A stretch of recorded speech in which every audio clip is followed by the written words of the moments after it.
नमस्कार, श्रद्धाच art of world या माझ्या चॅनलमध्ये सगळ्यांचं स्वागत आहे। मागच्या व्हिडिओमध्ये आपण रथसप्तमीबद्दल माहिती बघितली। आता या व्हिडिओमध्ये आपण बघणार आहोत की गुरु प्रतिपदा हा दिवस कोण साजरा करतं किंवा कोणासाठी हा दिवस महत्त्वाचा आहे किंवा या दिवसाचं काय महत्त्व आहे याबद्दलची माहिती आज आपण या व्हिडिओमधून घेणार आहोत। तर कुठलाही वेळ न वाया घालवता आपण आपल्या व्हिडिओला सुरुवात करूया। माघ वद्य प्रतिपदा हा दिवस गुरु प्रतिपदा म्हणून विशेष प्रसिद्ध आहे। विशेषतः जे लोक श्री दत्तात्रेयांचे एकनिष्ठ उपासक आहेत त्यांच्या दृष्टीने या दिवसाला फार महत्त्व आहे। श्री दत्तात्रेयांचे तिसरे अवतार श्री गुरु नरसिंह सरस्वती दत्त यांनी श्रीशैल्य यात्रेला जाऊन आपली अवतार समाप्ती केली। या दिवशी श्री दत्तांचे उपासक उपवास करतात।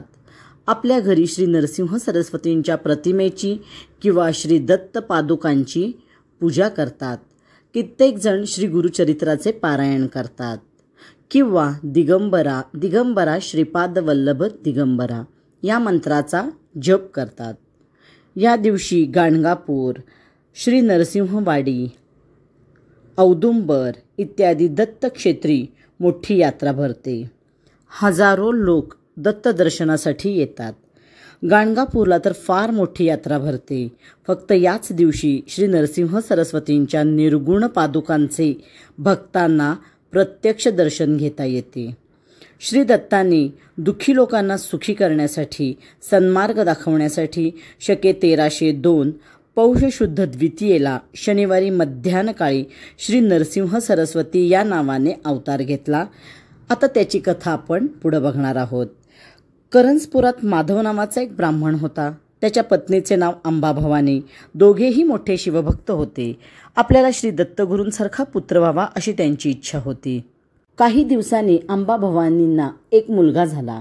दोघांना अतिशय आनंद झाला। तो मुलगा जन्माला येताच ओंकाराचा उच्चार करू लागला। ज्योतिषांनी त्या मुलाचे भविष्य सांगितले। हा अवतारी पुरुष आहे। हा सर्वांचा गुरु होईल। हा लग्न करणार नाही।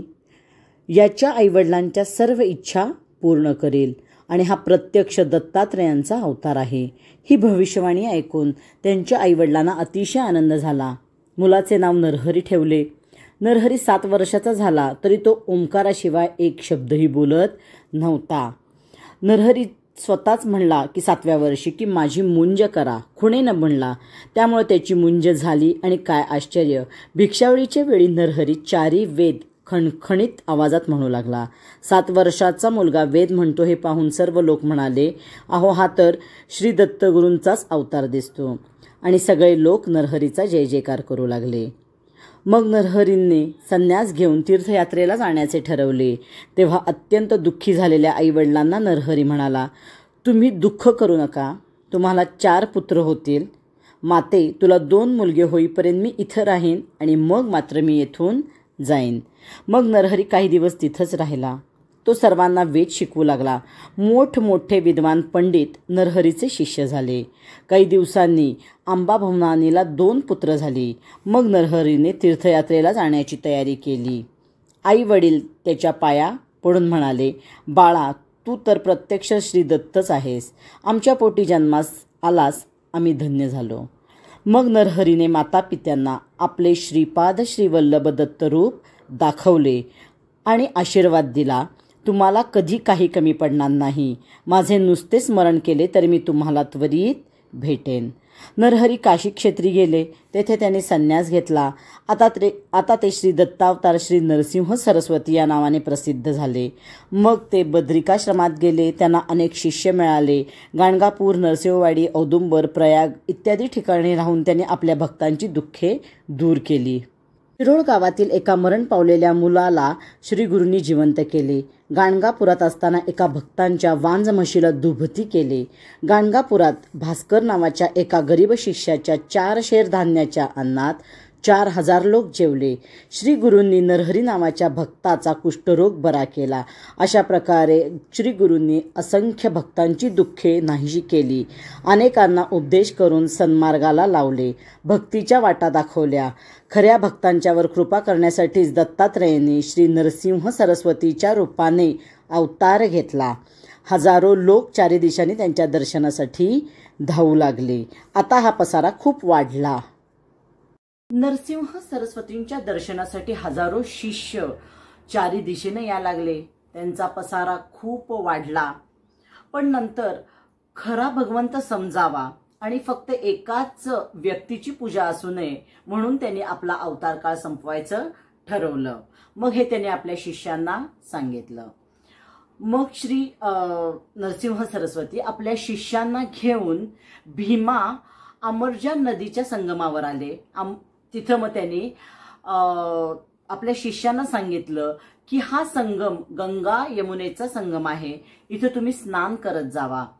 तसंच औदुंबर हा कल्पवृक्ष आहे, त्याची तुम्ही पूजा करत जावा. म्हणजे तुमच्या सगळ्या मनोकामना पूर्ण होतील किंवा तुम्हाला कधीही काहीही कमी पडणार नाही. आता मी जाणार आहे. हे ऐकल्यानंतर त्यांचे सगळे शिष्य दुःखी झाले. ते शोक करू लागले. मग श्री गुरूंनी त्यांना सांगितलं की मी जातो आहे म्हणून तुम्ही शोक करू नका. तुम्ही मनोभावे माझे स्मरण करा, तेव्हा मी तुम्हाला दर्शन देईन. असे सांगून श्री दत्तावतारी श्री नरसिंह सरस्वती शके 1381 माघवद्य प्रतिपदा शुक्रवार या दिवशी निजानंदात विलीन झाले. याचे स्मरण म्हणून दरवर्षी दत्तभक्त गुरुप्रतिपदेचा उत्सव साजरा करतात. अशा प्रकारे आजचा आपला व्हिडिओ हा पूर्ण झालेला आहे. तुम्हाला हा व्हिडिओ आवडला तर लाईक करा, शेअर करा. अजूनपर्यंत माझं चॅनल सबस्क्राईब केलं नसेल तर नक्की सबस्क्राईब करा, बेल आयकॉन दाबा. तसेच माझे हेच नाही तर अजून वेगवेगळ्या प्रकारचे व्हिडिओ बघा. वेगवेगळ्या प्रकारचे व्हिडिओ मी करते. कुकिंगचे असतात, एम्ब्रॉयडरीचे असतात, स्टिचिंगचे असतात, क्रोशा वर्कचे असतात. माझ्याकडे जे आहे ते मी फक्त द्यायचा प्रयत्न करत आहे.